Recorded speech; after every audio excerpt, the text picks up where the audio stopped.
ඉතින් කොහොමද? ඔන්න මම නම් අද හදන්න යන්නේ අලුත් රෙසිපියක්.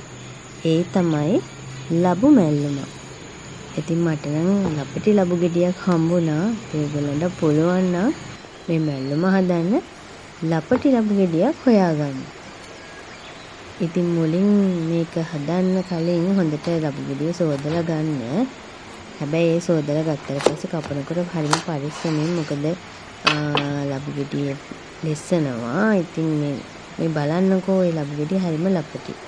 ඉතින් මේකේ මදේ අයින් කරලා මේකේ පොත්ත ගහ ගන්න ඕනේ. හැබැයි ඉතින් පොත්ත හරිම ඝනකම් ලපටි වුණාට පොත්ත හරිම ඝනකම් ඒ නිසා හරිම පරිස්සමෙන් මේක පොත්ත ගහ ගන්න ඕනේ. මොකද පිහිය ලෙස්සුවොත් ඇඟිල්ල කැපෙන්න පුළුවන් හින්දා.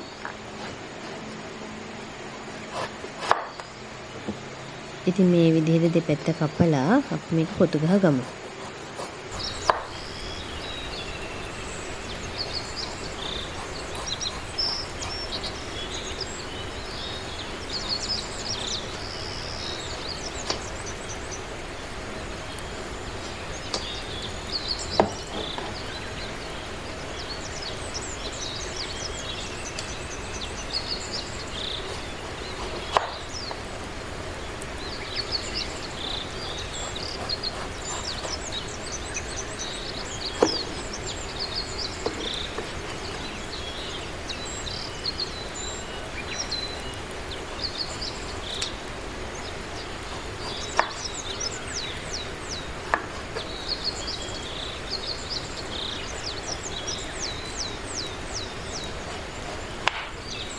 ඉතින් මේ විදිහට අපි ලබු ගෙඩියම සුද්ධ කරගන්න ඕනේ. ඊට පස්සේ ඒක හොඳට සෝදලා අරගෙන දැන් මැල්ලුමක් හදන නිසා මම මේක චූටි කෑලි වලට කොටු කෑලි විදිහට තමයි කපා ගන්නෙ. ඉතින් ඕගොල්ලන්ටත් පුළුවන් ඕගොල්ලෝ කැමති සයිස් එකට ඒක කොටු කෑලි විදිහට කපා ගන්න. ඉතින් ඒ විදිහට කන්න අකමැති කෙනෙක් ඉන්නවා නම් ඒ අයට පුළුවන් මේක ගේට්‍ර් එකෙන් ගාලා ගන්න. ඉතින් ගේට්‍ර් එකෙන් ගාලා ගත්තාම පොඩ්ඩක් ඒක දිය වෙන්න බලන ප්‍රමාණය වැඩි. ඉතින් ඒ නිසා තමයි කොටු කෑලි කපලා ගන්න කියන්නේ මැල්ලුම හදනකොට. ඉතින් එහෙම කන්න කැමති කෙනෙක්ට ඒ විදිහට ලබු ගන්න පුළුවන් කපලා. ඉතින් දැන් මෙහෙම කියුබ්ස් විදිහට කපන්න කැමති අයට ඒකේ ඒගොල්ලන්ගේ කැමැත්ත පරිදි ලොකුවට හරි පොඩියට හරි ඒක කපලා ගන්න පුළුවන්.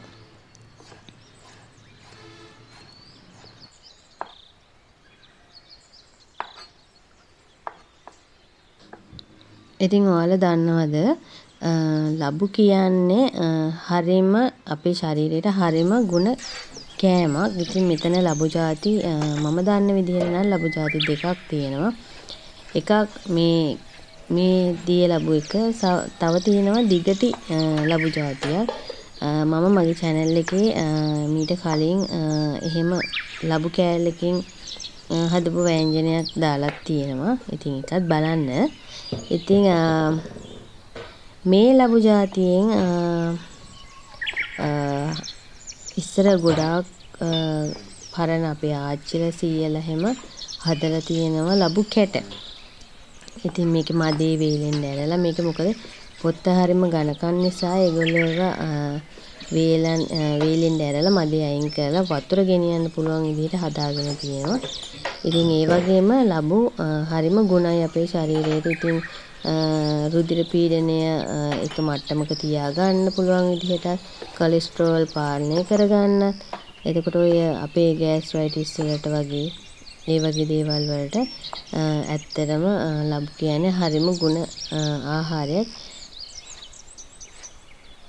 අපේ ශරීරය හරිම උෂ්ණ ශරීරයක් නම් ඒක සීතල කරගන්නත් කියන්නේ උෂ්ණ ගතිය අඩු කරගන්නත් ලබු හොඳ ආහාරයක්. ඒ වගේම තව දෙයක් තමයි ලබු වල කැලරි ප්‍රමාණය අඩු හින්දා කෙට්ටු වෙන්න කැමති කට්ටියට ඔන්න මේක හොඳ ආහාරයක්. ඉතින් ලබු වලින් එක එක ಜಾති කෑම හදන්න පුළුවන්. ඉතින් කෙට්ටු වෙන්න කැමති කට්ටියට නම් මේක ඇත්තටම හොඳ ආහාරයක්. ඉතින් ඔයාලත් කෙට්ටු වෙන්න කැමති නම් ඉතින් ඔයාලා කැමති විදිහේ කෑම හදාගෙන කන්න පුළුවන්. ඉතින් මේ විදිහට අපි සම්පූර්ණ ගෙඩියම චූටි චූටි කොටු කෑලි විදිහට කපා ගන්න ඕනේ.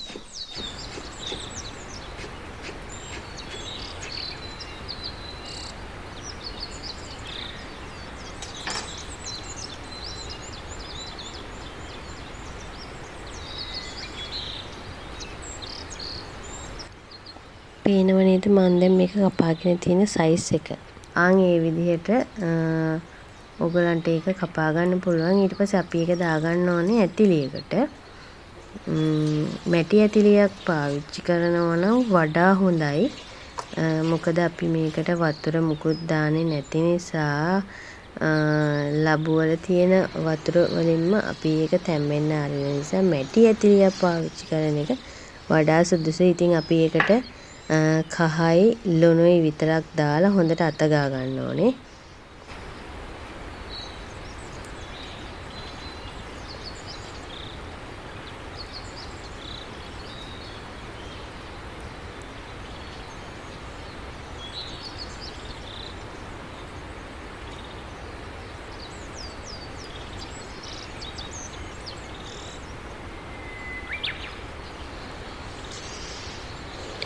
දිය ලැබු වතුර ප්‍රමාණය වැඩි ආහාරයක් හින්දා අපි ඒකට මුකුත්ම දේවල් එකතු කරන්නේ නැහැ මේ මැල්ලුම හදාගන්නදී.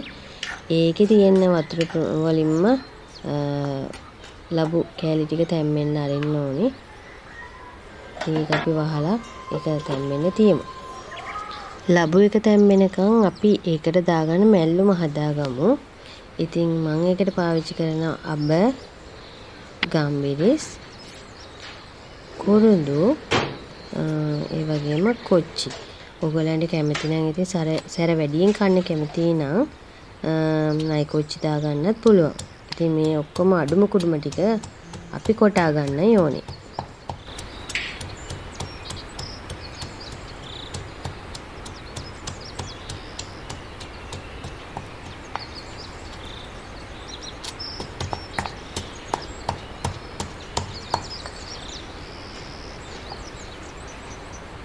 හීනියට කොටා ගත්තට පස්සේ අපි ඒකට එකතු කරන සුදු ලුණු. සුදු ලුණු එකතු කරලා ඒකෙත් කෑලි නොහිටින විදිහට හීනියට කොටා ගන්න ඕනේ.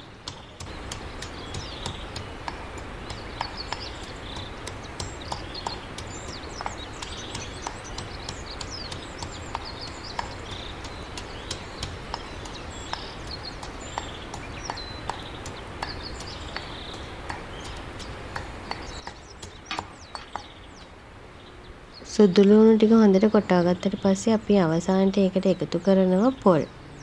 ඉතින් පොලුත් මේ විදිහට එකතු කරලා ඒකට ආපහු අපි එකතු කරනවා කහයි ලුණුයි.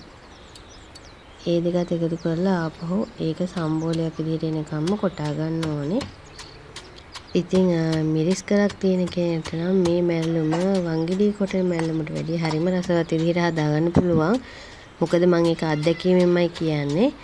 මිරිස් ගලේ අඹරලා ගන්න මැල්ලුම නැත්තම් සම්බෝලේ ඒ ඕනම දෙයක් වංගිඩිය කොටන සම්බෝලෙට හෝ මැල්ලුමට වැඩිය ගොඩාක් රසවත්. ඉතින් ඇත්තටම මේක මාරම රසයි. මාරම රසට හදාගන්න පුළුවන්. ඉතින් අපි මේ විදිහට හදාගත්ත සම්බෝලෙට අවසානයේදී දෙහි පොඩ්ඩක් එකතු කරන්න ඕනේ. එතකොටත් ඉතින් රස වැඩි. අපේ ලබු ටික නම් දැන් තැම්බිලයි තියෙන්නේ. ඉතින් ලබු ටික ගොඩාක් සමහර වෙලාවට වතුර දාලා නැති නිසා අඩිය අල්ලන්න බලනවා. ඉතින් අපි මේක ගොඩාක් ගින්දර දාන්නේ නැතුව මද ගින්න වගේ තමයි තම්බ ගන්න ඕනේ. එතකොට ඒකේ අඩිය අල්ලන්න තියෙන ප්‍රමාණය හරිම අඩුයි. මද ගින්න තම්බන තරමට හොඳට කෑලි ටික තැම්බෙනවා. ඊට පස්සේ අපි ඒකට දාගන්න අපි කොටාගත්ත සම්බෝල එහෙම නැත්තම් මැල්ලුම. ඒක හැමතැනම විසිරලා යන විදිහට ඒක දාගන්න ඕනේ. එක තැනකට විතරක් දාගන්න එපා. ලබු එක වැහෙන්න උඩින් ඒක හැමතැනටම යන්න දාගන්න ඕනේ. දාලා ඉවර වෙලා අපි කරන්නේ මේක කලවම් කරන්නේ නැහැ මුලින්ම. ඒකත් චුට්ටක් තැම්බෙන්න ඕන නිසා වහලා තියෙනවා. දැන් නම් තැඹිලා ඇති. ඉතින් අපි මැල්ලුම ලැබු එකත් එක්ක කලවම් කරනවා. ඉතින් මේ විදිහට තමයි අපි ලැබු මැල්ලුම හදාගන්නේ. ඉතින් ඔයගොල්ලොත් මම වගේම ලැබු මැල්ලුම try කරලා බලන්න. මේක ඇත්තටම හරිම රසයි. ඉතින් මේකට අමතරව තව මොනවා හරි ඔයගොල්ලන්ට එකතු කර ගන්න කැමති නම් අපි සම්බෝලේ කොටනකොට ඒකට අපිට කරපිංච අහුරක් එහෙම දාගෙන කොටා ගන්න පුළුවන්. එතකොට ඉතින් තව අමුතුම රසක් ඒකට එකතු වෙනවා. ඒ ඔයගොල්ලොත් මම වගේම ලැබු මැල්ලුම හදලා try කරලා බලලා මටත් කමෙන්ට් එකක් දාන්න.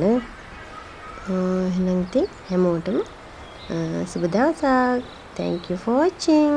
Bye bye.